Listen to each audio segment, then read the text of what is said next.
Request करना चाहूंगी, आग्रह करना चाहूंगी, ये सीतामढ़ी की पावन धरती है, आप सबों का प्यार दिखना चाहिए। मैं चाहूंगी डिस्टेंस मेंटेन करें। कम ऑन एवरीवन, इतना खास वक्त है, इतना पावन मौका है, मैं चाहूंगी कि आप सभी डिस्टेंस मेंटेन करें। बिहार की शेरनी मौजूद हो चुकी है, सो कम ऑन एवरीवन, थोड़े जोरदार तालियां होनी चाहिए एवरीबॉडी।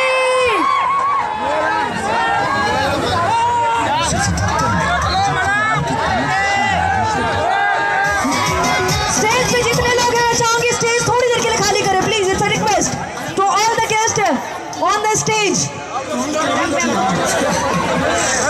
स्टेज पे जितने भी लोग हैं, मैं रिक्वेस्ट करना चाहूंगी काइंडली प्लीज मैम को छोड़ के बाकी लोग प्लीज नीचे आ जाए। क्या रास्ता है? हाँ, क्या बोली?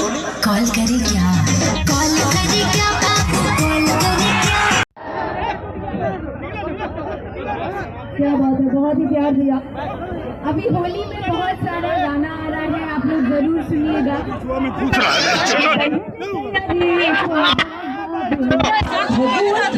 लगा है होली के लिए, मैं अपने लिए साड़ी लेके जा रही हूँ व्हाइट कलर की। आप लोग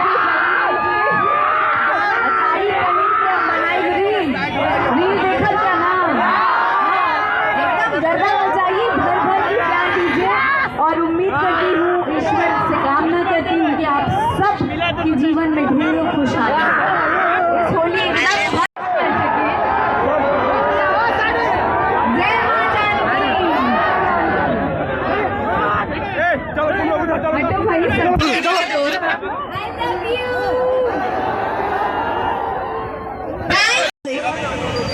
नागेश्वर अग्रवाल जी।